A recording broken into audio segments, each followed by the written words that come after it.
My husband is upright and noble, a gentleman renowned throughout the court and the realm.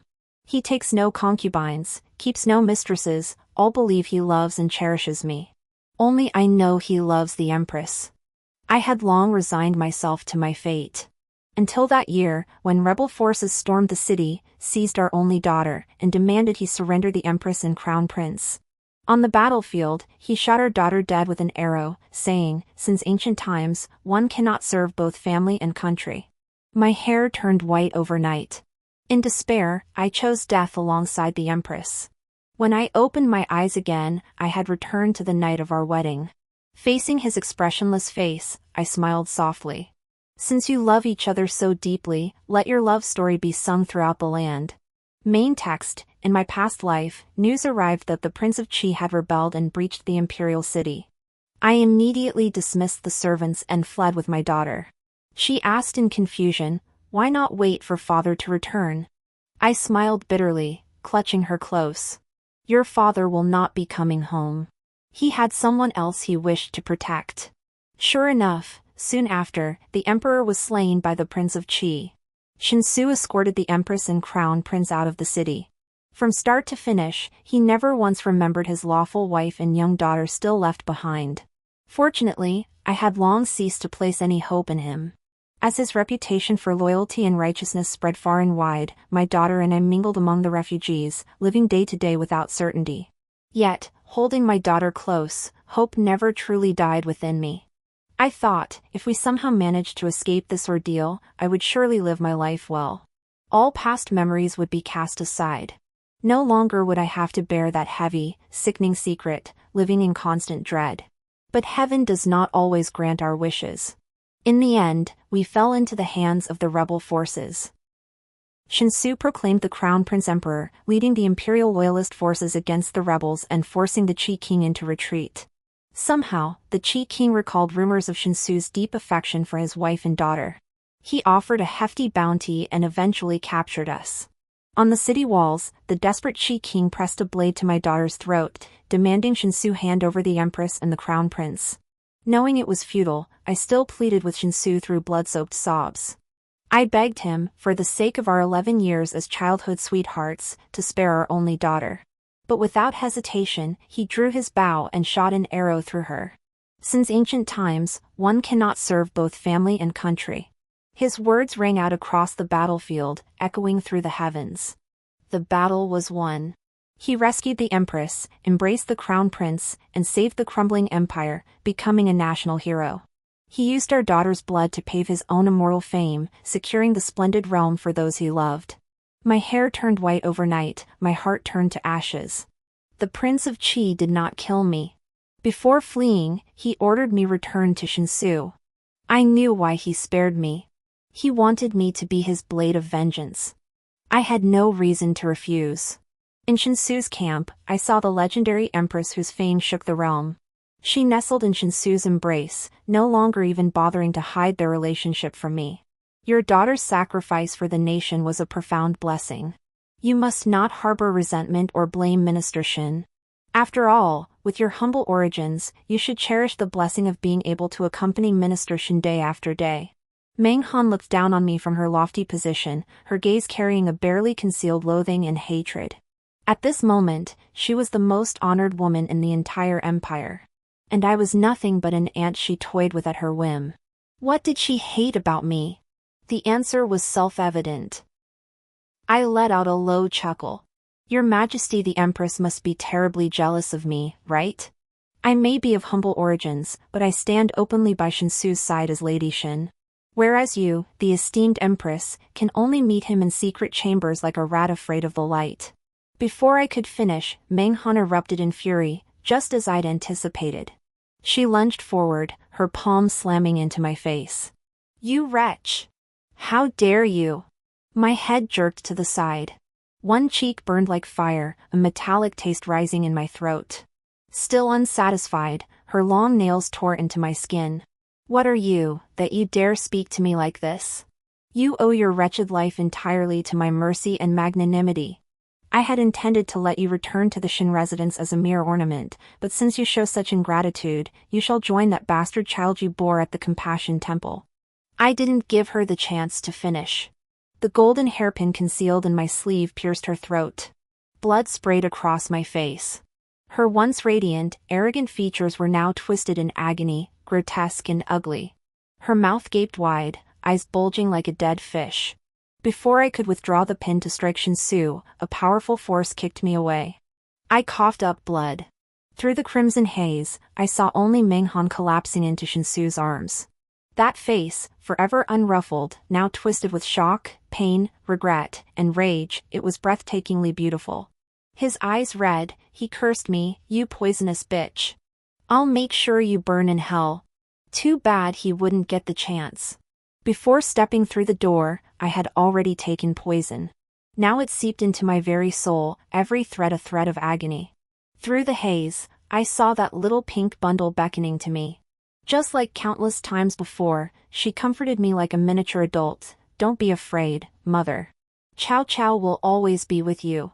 My daughter, her name is Shin Chow Chow. From the day she was born, her father never once held her. She was so good, so obedient. She would always ask me why her father didn't love her. She even thought her father disliked me because he disliked her. To earn her father's affection, she learned to play the qin, mastered chess, studied calligraphy, and practiced painting. The little one studied diligently day after day without rest. She believed that by excelling in these arts and becoming the most renowned lady in the capital, her father would stop disliking her. But even when her fingertips bled, the scabs formed, fell off, and calluses built layer upon layer, she never earned a single glance from her father.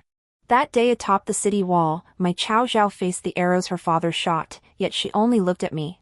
She said to me, "Mother, don't cry. Chow Zhao isn't afraid." She was only 6 years old. In her final moments, she still tried to comfort her useless mother. With my last ounce of strength, I reached out to her. "Good child, mother will come to you now." I was reborn. Reborn on my wedding night with Shinsu. Just like the previous life. The veil was lifted, revealing Shinsu's face, cold to the extreme. He opened his mouth to say he was tired and wanted to rest. I couldn't tell if this was reality or a dream. But the face before me was so detestable that without hesitation, I slapped him across the face. The force was so great that a numbing pain shot through my hand. 5 distinct finger marks now marred Shinsu's jade-like features. It wasn't a dream. A surge of joy filled me, and I raised my hand to slap him again. Shinsu froze in shock. He grabbed my wrist, his gaze turning icy. "What the hell are you doing?" I gave a cold laugh. "Nothing much. Just itchy hands." Shinsu looked stunned, a rare look of bewilderment on his face. I pressed on, spouting nonsense. "Didn't my father tell you I have a manic disorder? If I don't hit someone every day, my hands itch unbearably?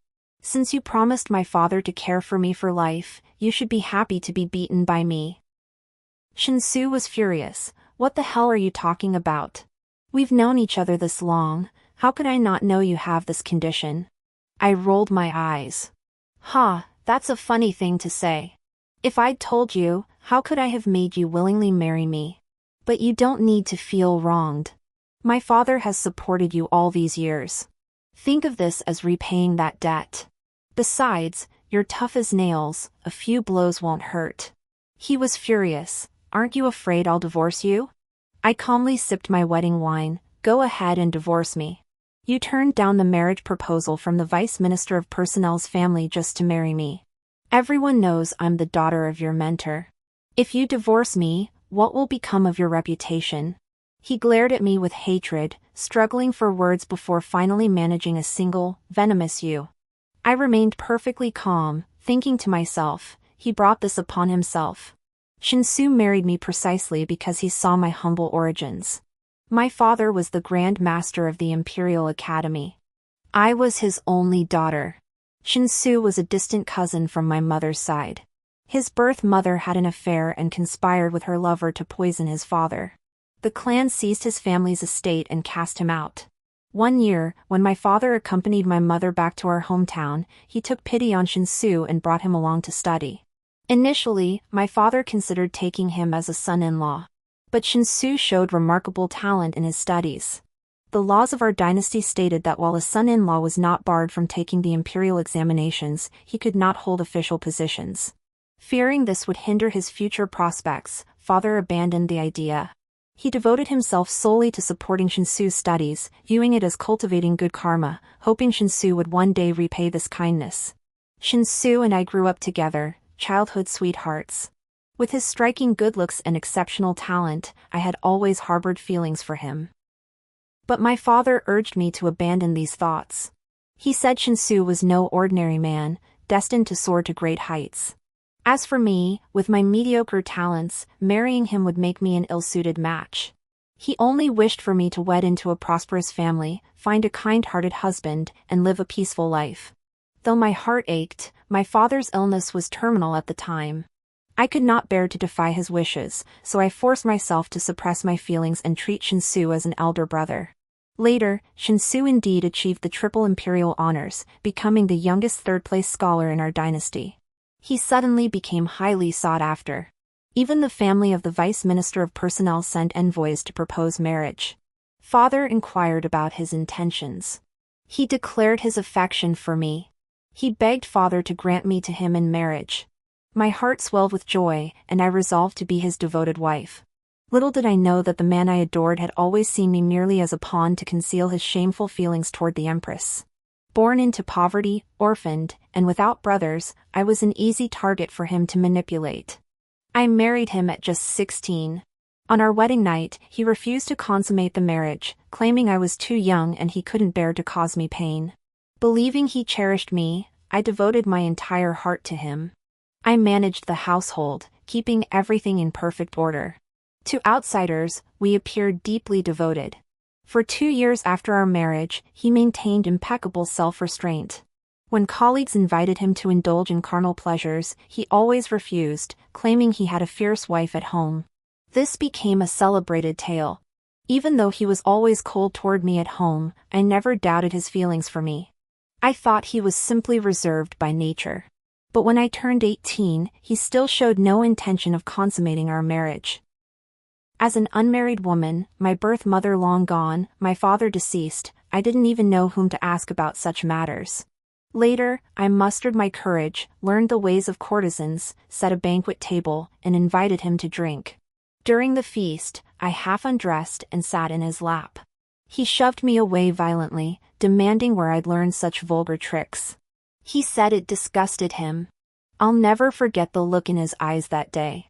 3 parts contempt, 3 parts loathing, and 12 parts utter superiority. As if I were some lowly, filthy thing in his eyes.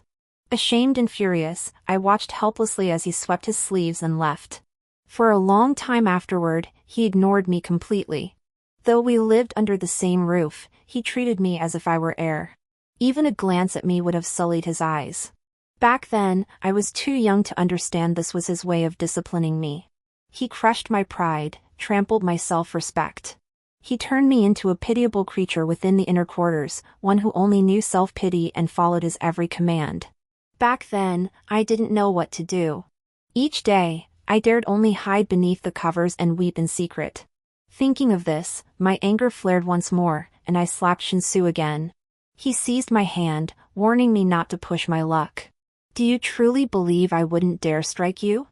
I traced his cheek with my fingers, letting out a hollow laugh. Go ahead. Strike me today, and tomorrow I'll broadcast it to the entire world that the third-place scholar abuses his wife, who happens to be the daughter of his benefactor. I wonder if His Majesty would find this rumor to his liking? Fury boiled in Shinsu's eyes, yet he ultimately dared not raise a hand. I knew he wouldn't dare.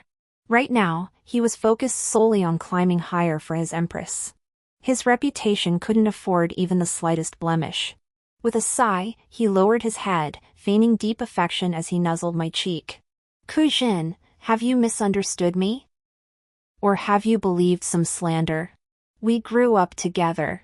You should know my heart belongs entirely to you.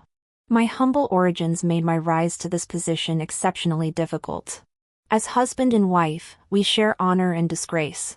My pursuit of officialdom is for your dignity. As my wife, you should manage the household so I have no worries. Shinsu had eyes full of passion. When he fixed his gaze upon you, it was impossible not to feel as though you alone existed in his world. Had I still been the concubine of my past life, such words from him would have made me brave any fiery or thorny path for him.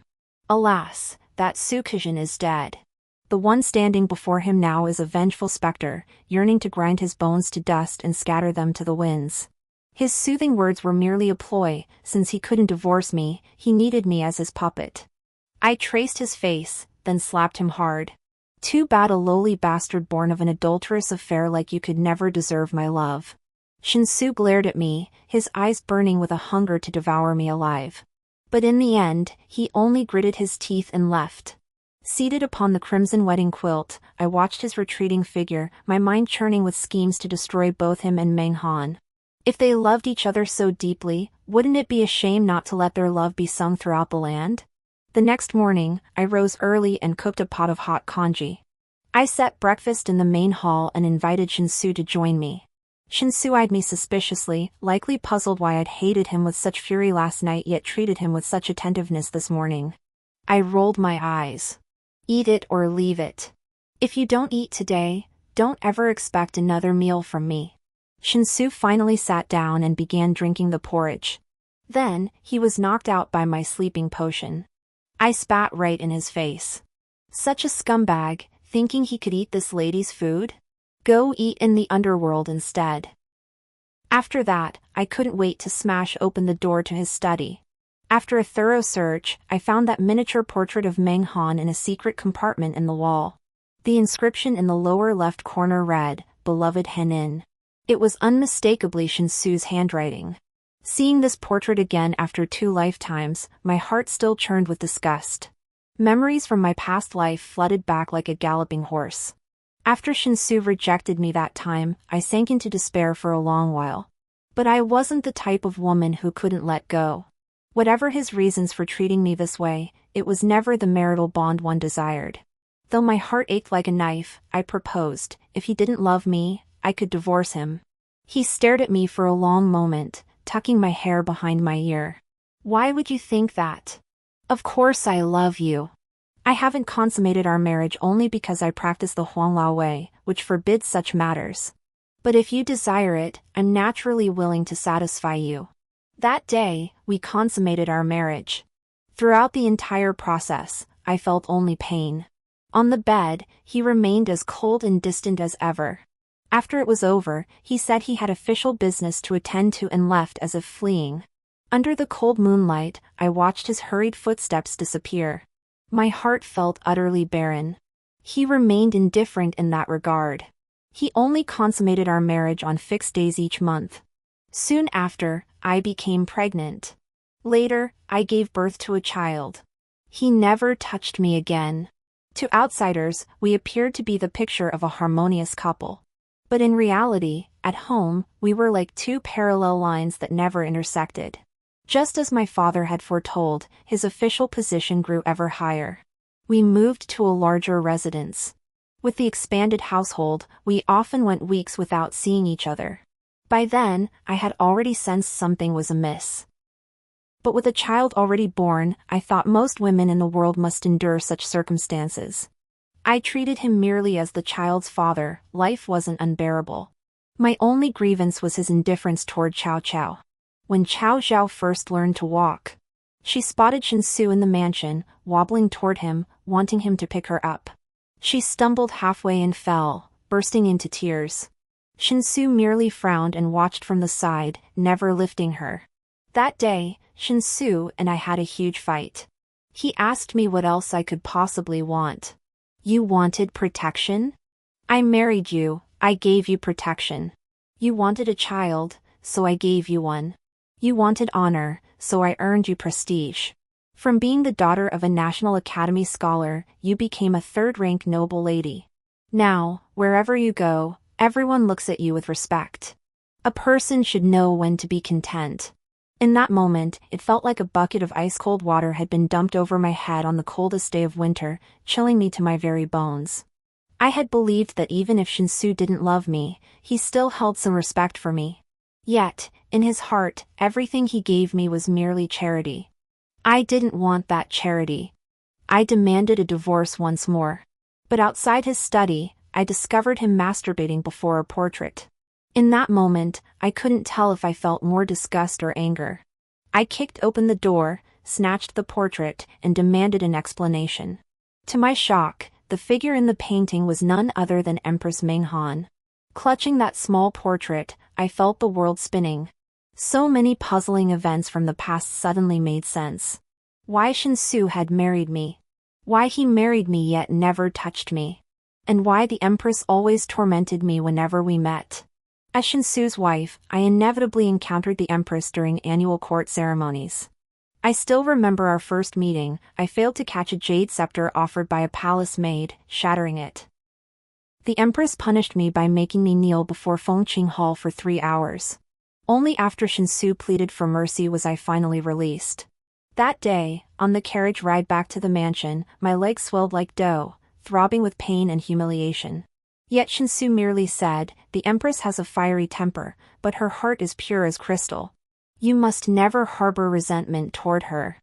The Empress was notorious for her temper and love of pleasure, drawing widespread criticism throughout the court and the realm. And Shinsu actually believed her heart was pure as crystal? I looked up in disbelief, only to see Shinsu's lips curled in a faint smile, appearing quite content. But that smile vanished in an instant, leaving me wondering if I'd merely imagined it. Now, I finally understand it was no illusion. Shinsu was genuinely pleased that the Empress had punished me. Because her punishment meant she was jealous of him. What merit did I possess to become the tool they used to convey their affection? Terrified and enraged, I confronted him, demanding if he understood that if anyone discovered this, our entire family would be condemned to death without burial. He merely gave me a cold stare. "Since you know, keep your mouth shut." I demanded a divorce. I would leave this madman.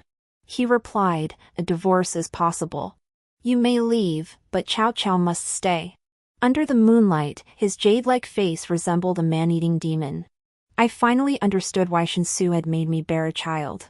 He needed a hostage. By having a child, I handed him a hostage. Even knowing his sordid, dark secrets, I had no choice but to help conceal them as if nothing were amiss. Looking back on my past life, neither he nor Han ever regarded me as a human being. They were gods towering above, while I was but an ant, lowly beyond measure. Even being chosen to play my part in their love legend felt like a blessing from 3 lifetimes. Truthfully, I had accepted my fate. As long as Cao Zhao was safe. But they should never have dared to harm even Cao Cao. Thinking of Cao Cao, my heart twisted in agony. "My child, life is too bitter. This time, your mother will not bring you into this world irresponsibly. But those who betray you, your mother will send them one by one to hell." I tucked Han's miniature portrait close to my heart. I know that if I take this portrait to the prefect of Shentian, Shinsu will be buried alive. But that alone is utterly insufficient for me. First, this painting alone cannot convict Han. If Han claims ignorance, she can walk free. Given Shinsu's depth of feeling, he might even sacrifice himself to protect her innocence. Second, death alone would be too lenient a punishment for Shinsu. He deserved a far worse fate. To maximize the value of this portrait in my hands, careful planning was essential. At this time, Han was not yet Empress. The Empress bore the surname Shao. She was the Crown Prince's mother and the legitimate daughter of the Marquis of Dingbei. A year later, the Marquis of Dingbei was accused of treason. The entire Shao clan was executed. The Crown Prince was deposed. Empress Shao took her own life in Fengqing Palace. Shortly thereafter, Han gave birth to a royal son and was formally crowned Empress. She emerged as the greatest beneficiary of the Dingbei Marquis' treason case. This very case was Shinsu's first major investigation. To claim no coincidence existed would be absurd. As the saying goes, the enemy of my enemy is my friend. To deal with Shinsu, the Dingbei Marquis' household became my greatest ally. I retrieved a silver ingot from my trousseau and instructed the gatehouse servant to send an invitation in Shinsu's name to Xiao Ruffing, the heir to the Marquis of Dingbei, inviting him to the estate for a private meeting. I knew Xiao Ruffing would come. Rumor had it this young master of the Xiao clan favored men and had long coveted Shinsu. But Shinsu despised his character and had always treated him with cold indifference. Today, I would present this crown prince with a grand gift, a thoroughly cleansed Shinsu delivered to his bedchamber. This would be my pledge of loyalty to Xiao Rufeng. I could only imagine the exquisite expression on the face of the imperial consort in the palace when she heard that the man she cherished most was now writhing beneath another man. Xiao Rufeng arrived as promised. He seemed somewhat surprised to find me greeting him. In 2 lifetimes, this was my first encounter with the legendary crown prince of Dingbei. His ancestors and father had distinguished military achievements, yet he alone was a complete wastrel. Originally, the crown prince title belonged to his elder brother. He was merely the youngest son. Later, his elder brother perished on the battlefield, and he inherited the title of crown prince. But he knew nothing of leading troops into battle. Cockfighting and dog racing were his true passions. Most outrageous of all, he indulged in male pleasures, frequently frequenting places of ill repute. In my previous life, he had openly flirted with Shinsu at a banquet in the crown prince's mansion. For this, he was impeached by the censor and punished by the emperor with the loss of his annual salary. Shinsu hated him to the core. Later, Shinsu presided over the trial of the Marquis of Dingbei's treason case, sentencing Xiao Rufeng to immediate execution. Rumors even circulated that this was divine retribution, justice served. Yet Xiao Rufeng was not as I had imagined. Rumors described him as frivolous and utterly debauched. In reality, though handsome, he possessed an upright, slender frame.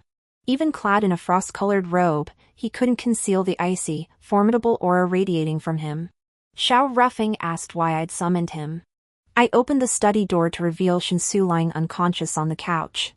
"I've brought you a grand gift," I said. Xiao Rufeng choked and began coughing. He glanced at Shinsu, then at me, and turned to leave. I strained every muscle to pull him back. He kicked Shinsu hard, a flash of ferocity in his eyes. "Stop playing dead. Get up!" Who'd have thought the virtuous third-place scholar would stoop to such tricks to bring down the Xiao family? He kicked relentlessly, but Shinsu didn't budge an inch. I watched Xiao Rufeng, lost in thought. This behavior was quite unlike the spoiled playboy of legend. A thought crossed my mind. Could it be that all of Xiao Rufeng's past debauchery had been an act? If so, it made my next words easier to deliver. I told Xiao Rufeng I had a proposal for cooperation.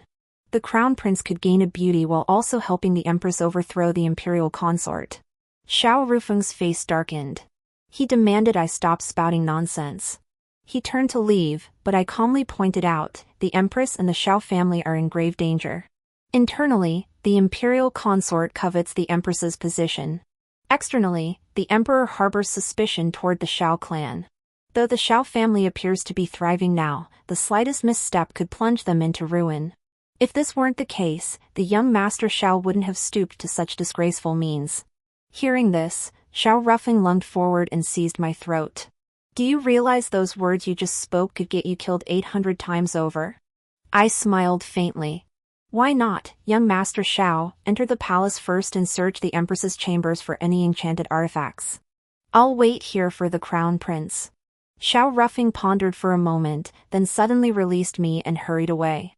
Just then, Shinsu on the bed stirred awake. He cursed me to the heavens, demanding what I was trying to achieve. I stroked his face. Naturally, I intend to trade him for a life of luxury and privilege.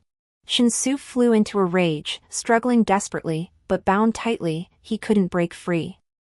Unable to escape, Shinsu began hurling increasingly elaborate insults at me. It must be said, his skills as a top scholar were rather limited. After all his ranting, he just kept repeating the same old lines. Finding him too noisy, I fed him another bowl of medicine. The world fell silent. That evening, Xiao Rufeng returned as expected. He demanded to know who had discovered the object beneath the empress's bed. I stammered, I had a dream. In it, the Xiao clan met a tragic end. Then I recounted all the misfortunes we'd endured in my past life.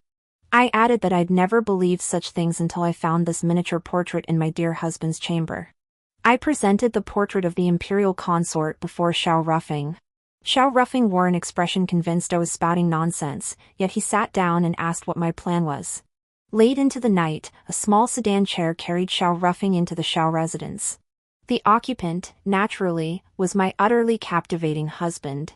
Though Xiao Rufeng's supposed fondness for men was a lie, he had promised me he'd find a man who genuinely loved men, ensuring Shinsu would be thoroughly satisfied. Alas, I had other duties to attend to and couldn't sneak over to the Xiao residence to eavesdrop, leaving me with a hint of regret.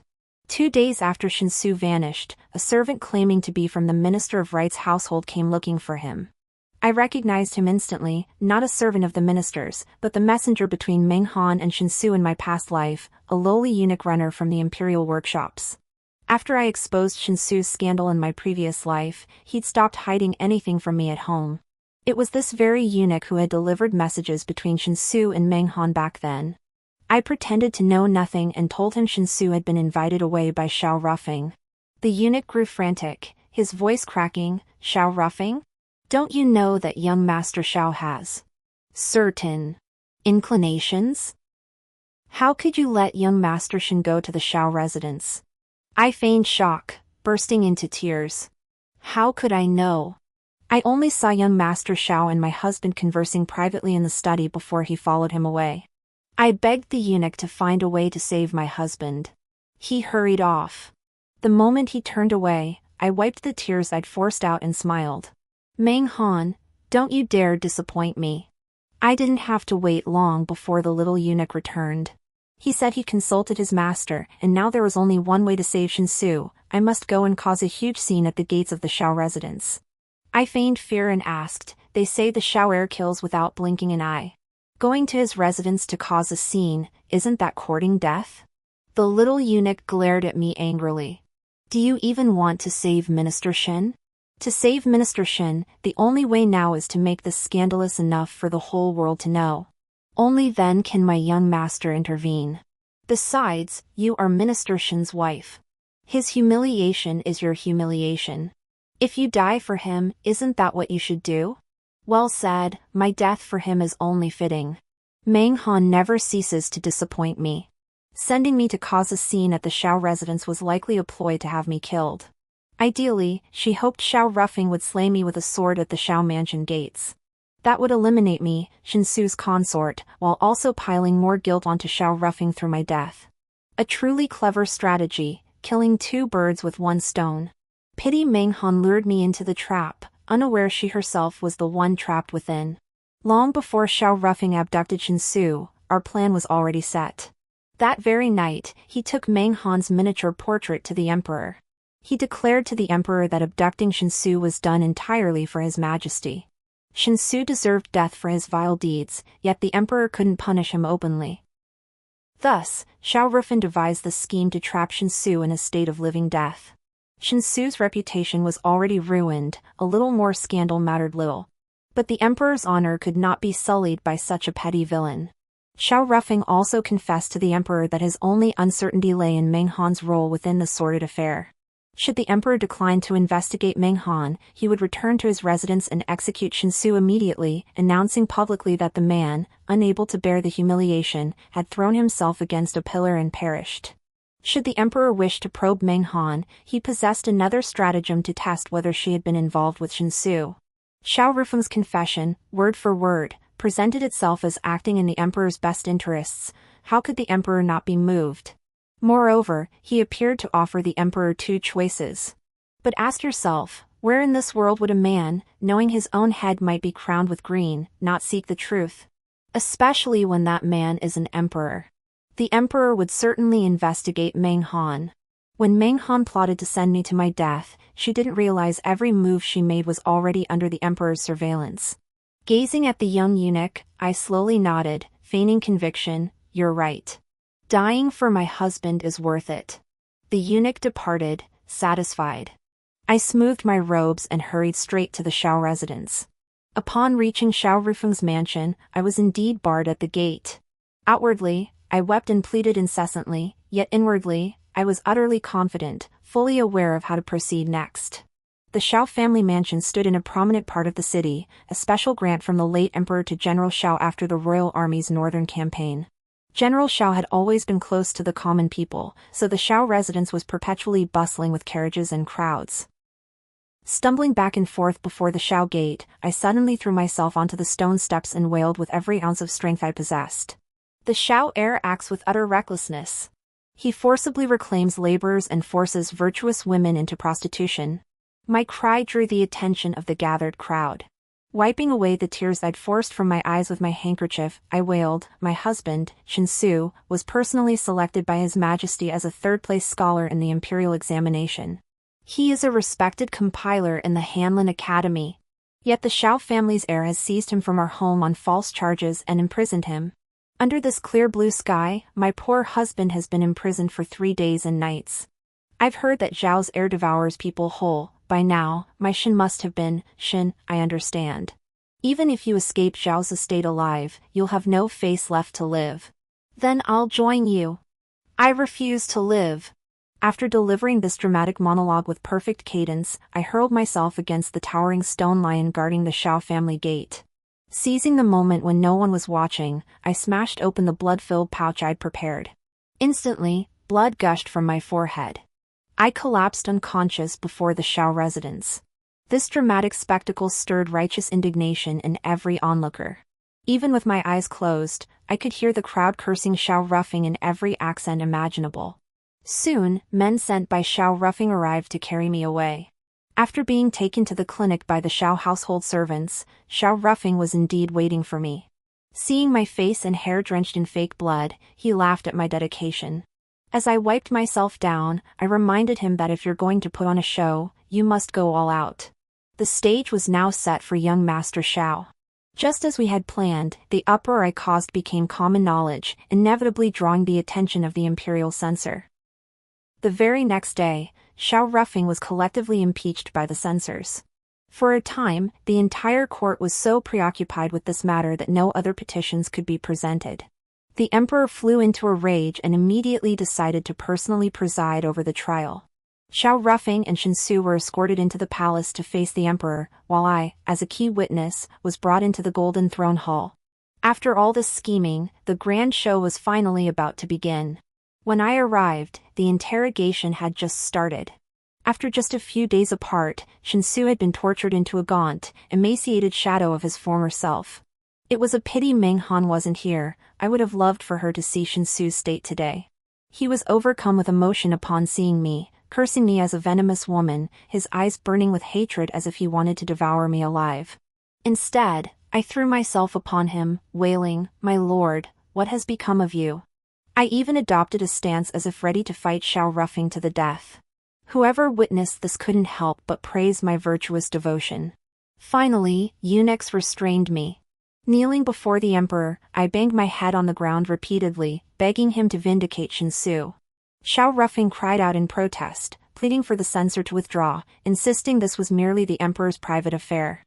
But the censor stubbornly refused, declaring that no matter is trivial to the imperial family.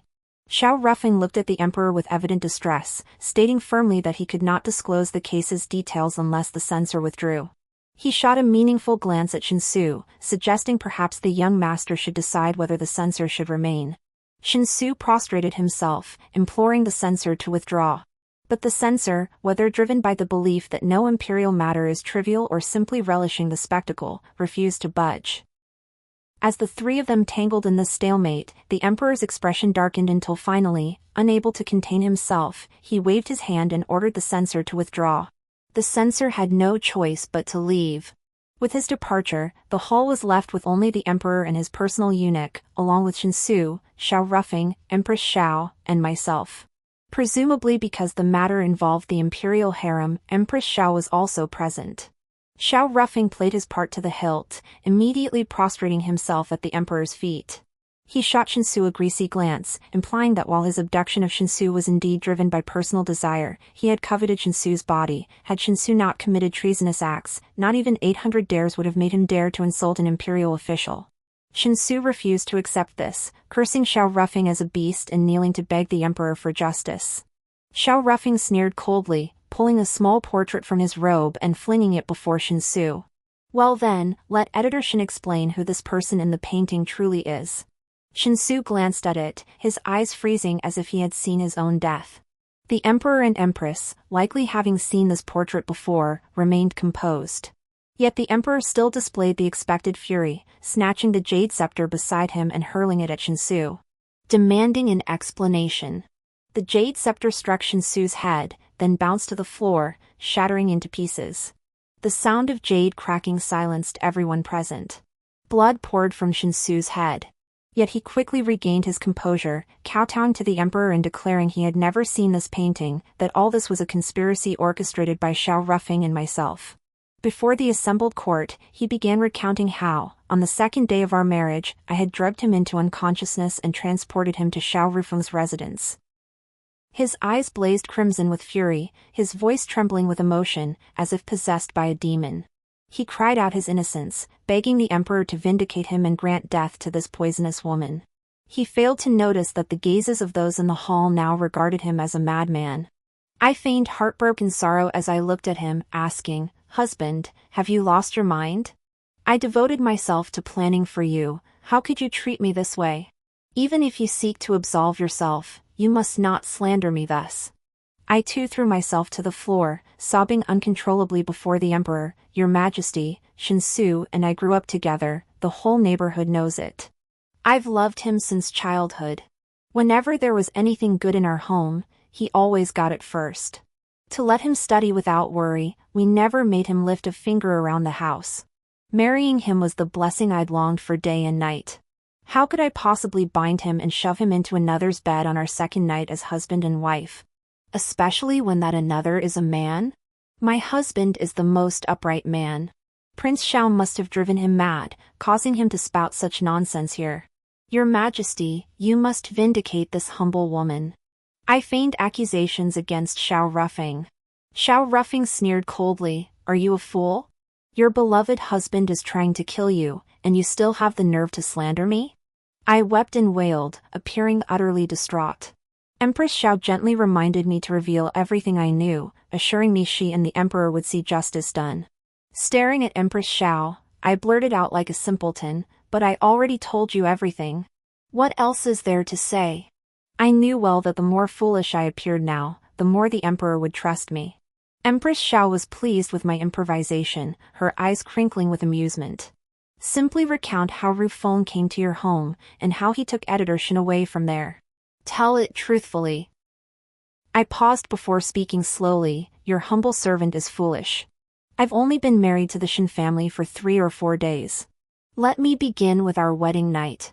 That night, my husband did not consummate our marriage with me.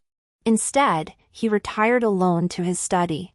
I was both worried and fearful, unsure why I had not won my husband's affection. I tossed and turned all night, unable to sleep. Early the next morning, I prepared breakfast and went to the study to call my husband to eat. But I found him. He was.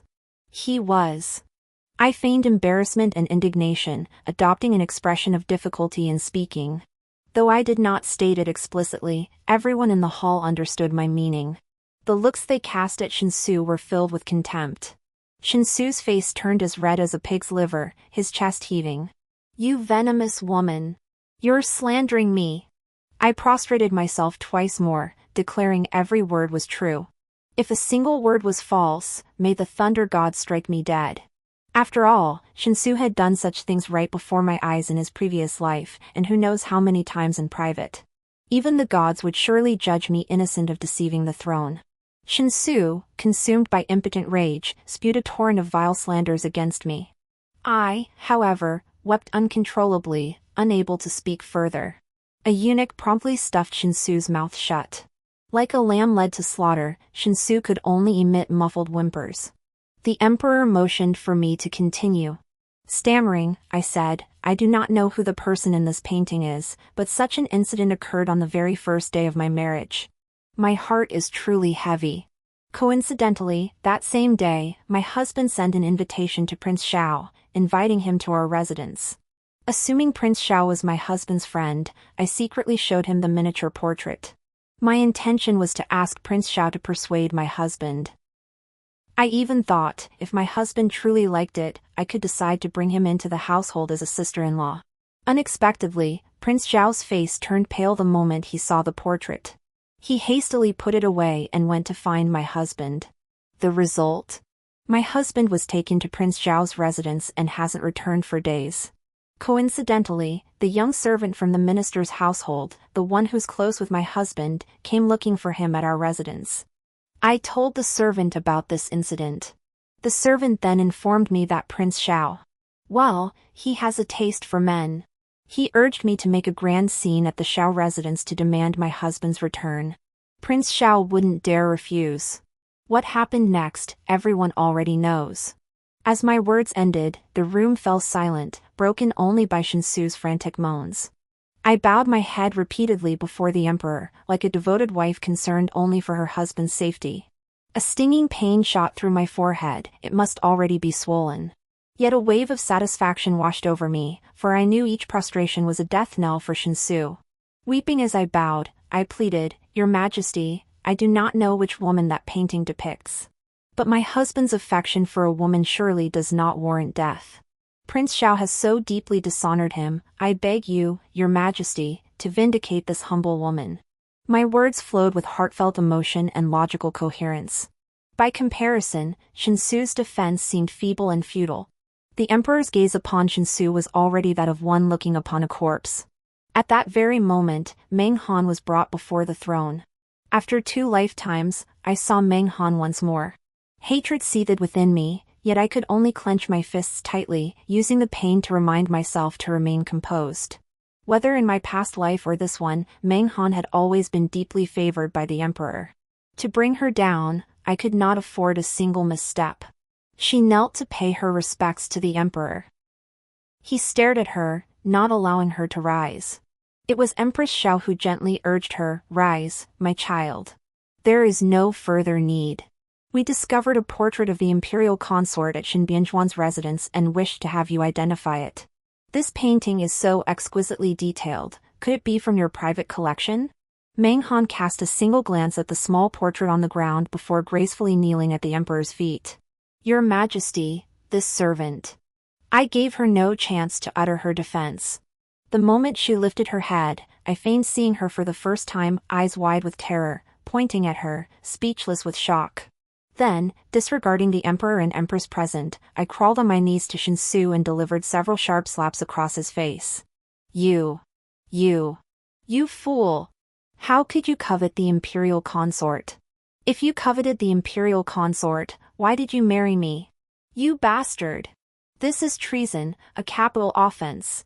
You can die alone, but dragging me down with you? I'll fight you to the death.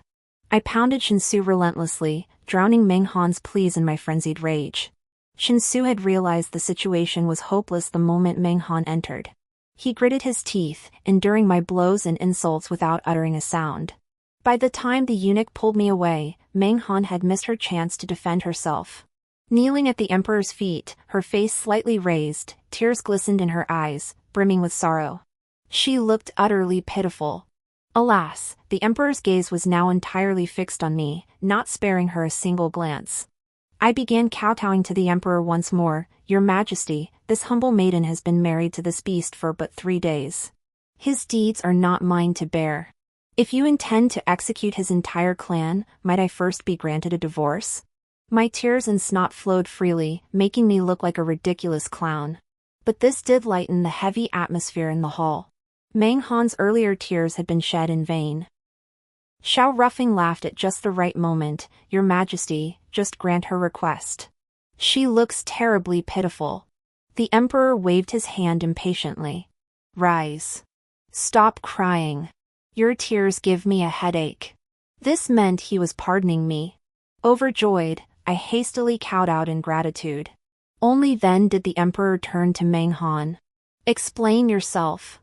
What is the meaning of this painting?" As the saying goes, the first charge is full of vigor, the second loses steam, and the third is spent. After my earlier interruption, Meng Han's pitiful expression was no longer as flawless as before. Now, she could only offer a dry explanation. "The figure in the painting does bear a 7/10 resemblance to this humble servant. However, this painting was neither painted by me, nor was it given by me. What exactly does your Majesty wish me to explain?" Unsurprisingly, she was preparing to sacrifice Shinsu.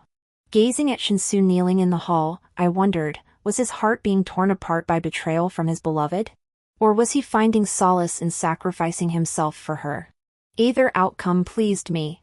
Meng Han continued her tearful performance, weeping ever more pitifully before the emperor. Your Majesty, I know not what others have said or done, but to condemn me based solely on a small portrait is truly unjust. If His Majesty claims Minister Shen has confessed to an illicit affair with me, then I beseech you to release him and grant us the chance to confront each other. Silence hung heavy in the hall, broken only by Meng Han's mournful voice. Since marrying Your Majesty at 15, not a single day has passed without my heart belonging to you, without my thoughts turning to you, without my longing for your presence. Though I may be willful at times, if you doubt the sincerity of my devotion, I humbly beg you, let me die to prove my innocence. As she spoke, Meng Han lifted her head, gazing at the emperor with hurt eyes. Pearls of tears welled up in her sockets. This image of a weeping pear blossom would have captured the emperor's heart in the past. But now, the emperor merely scrutinized Meng Han, saying nothing. With no response, Meng Han had no choice but to rise from the floor, making as if to throw herself against the stone pillar of the grand hall. Just as she was about to strike the pillar and end her life, the emperor finally commanded the eunuch beside him, "Quickly, stop the imperial consort." Meng Han breathed a sigh of relief, kneeling to bow. "Thank you, Your Majesty, for trusting this humble servant." The emperor regarded her coldly. "I shall grant you one more chance to reveal the truth. Or you may choose to confront Shinsu." Meng Han finally spared Shinsu a glance, seemingly certain he would sacrifice himself for her. Without hesitation, she chose to confront Shinsu. The cloth covering Shinsu's mouth was finally removed. Shinsu did not disappoint Meng Han. He first fixed his gaze steadily on her for a moment, then immediately began banging his head on the ground. "Your Majesty is wise." This sinner, Shinsu, was bewitched and dared to covet consort Meng. "I deserve death 1,000 times." But consort Meng truly knew nothing of the sinner's vile intentions. To spare others from guilt, this sinner begs to atone with his life. Ah! Shinsu, don't love too deeply. Hearing Shinsu take sole responsibility, Meng Han breathed a sigh of relief. She crawled to the emperor's feet. "Your Majesty, you heard it yourself. I am innocent. This must be a trap set by someone using Minister Shen to frame me. You must vindicate me." The emperor kicked her away with one foot. "You vile woman. Even now you try to twist the truth with your silver tongue. Do you take me for a fool?" The kick was brutal. Meng Han coughed up blood, about to cry out in protest. But when her gaze fell upon the blood-soaked figure dragged in by the guards, all words died in her throat. That bloodied figure was the young eunuch who had delivered her message that day. His feet had been hacked off.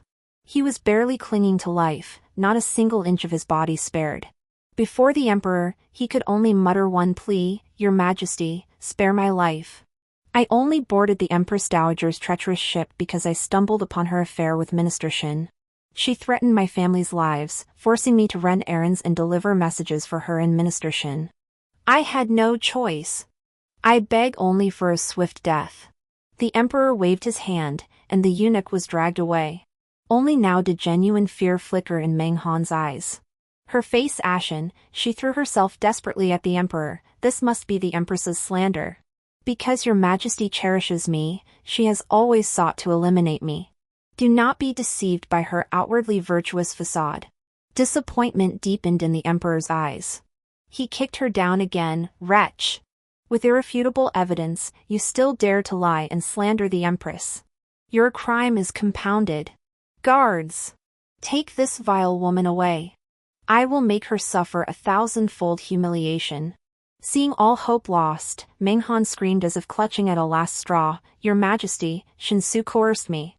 He stole my personal handkerchief and threatened me. If I refused to sleep with him, he would ruin my reputation. I had no choice.